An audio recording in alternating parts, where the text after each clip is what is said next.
Good morning student. Class 11th physics chapter number 7। आज हम देखेंगे relation between torque end moment of inertia, कि हमें किन दो के बीच में रिलेशन देखना है। सबसे पहले टॉर्क और एक देखना है मोमेंटम ऑफ इनर्शिया। तो जब भी हम रिलेशन किसी भी दो ऑब्जेक्ट के बीच में अप्लाई करेंगे, मतलब दो कंडीशन के बीच में अप्लाई करेंगे, तो सबसे पहले आप उन दो की आपको डेफिनेशन डेफिनेटली पता होनी चाहिए। हिंदी में होता है टॉर्क का मतलब बलाघूर्ण और मोमेंटम ऑफ इनर्शिया हो जाएगा जड़त्वाघूर्ण। इनर्शिया ऑलरेडी आप पहले से ही पढ़ चुके हैं, बस हमें देखना है कि टॉर्क के साथ इनर्शिया का क्या रिलेशन होता है।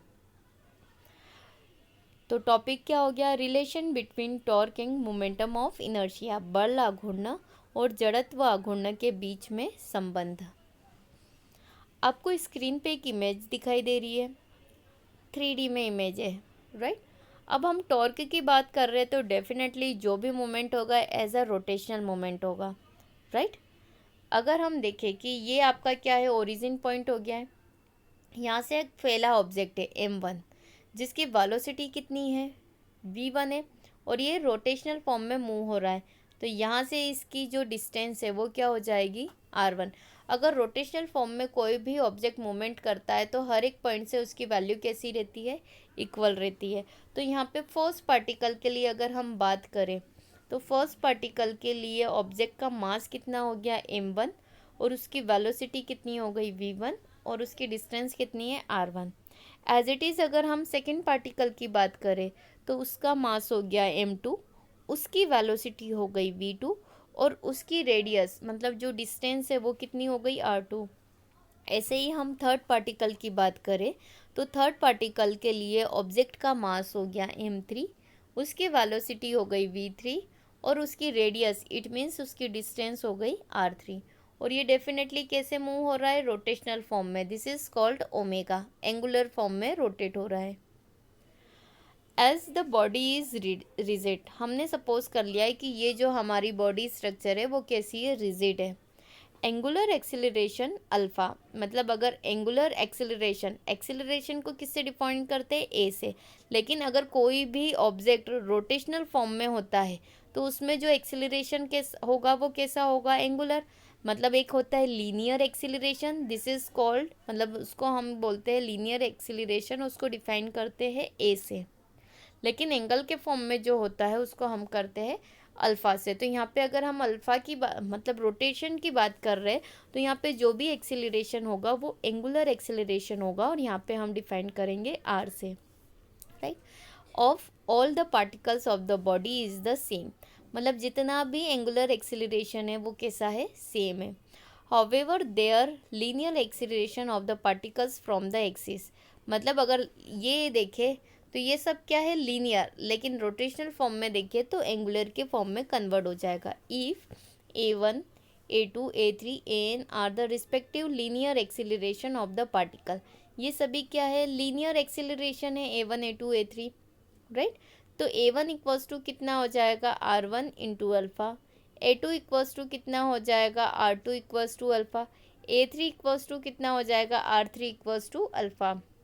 मतलब अगर हम ए फाइंड करें, लीनियर एक्सिलरेशन, मतलब फर्स्ट पार्टिकल का मास अगर m1 है तो this is a1, this is a2, this is a3, ऐसे बहुत सारे पार्टिकल्स है।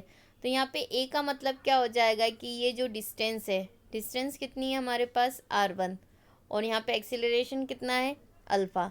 तो a1 के लिए हो जाएगा r1 अल्फ़ा, a2 के लिए हो जाएगा r2 अल्फ़ा, a3 के लिए r3 अल्फ़ा।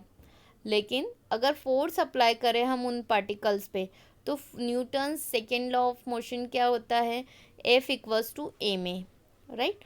तो हर एक पार्टिकल पे फोर्स अप्लाई हो रहा है, पहले पे पहला फोर्स, दूसरे पे दूसरा, तो एफ इक्वल्स टू क्या होता है, ए में होता है, राइट।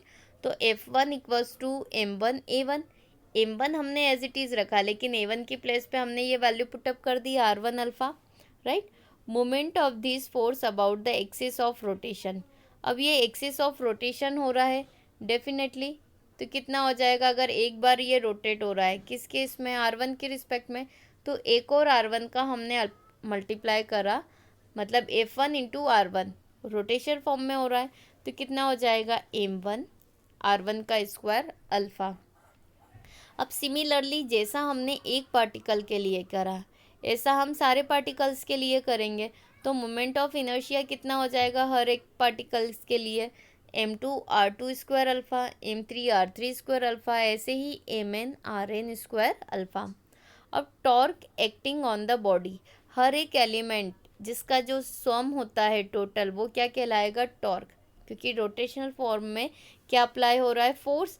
और हमने बोला था कि टॉर्क ही एक प्रकार का क्या है, फोर्स ही होता है। तो टोटल फोर्स कितना होगा, वो टाउ के अकॉर्डिंग होगा, टाउ के इक्विवेलेंट होगा। तो टाउ इक्वल्स टू क्या होगा, इसका प्लस सेकेंड पार्टिकल का, थर्ड पार्टिकल का, अप टू एन पार्टिकल का, right.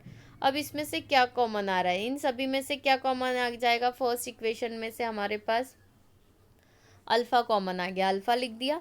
This is m1 r1 का स्क्वायर, m2 r2 का स्क्वायर, m3 r3 का square, up to mn rn का स्क्वायर। तो टाई इक्वल्स टू क्या हो जाएगा, i इक्वल्स टू 1 टू कितना हो गया n, और दिस इज कॉल्ड i।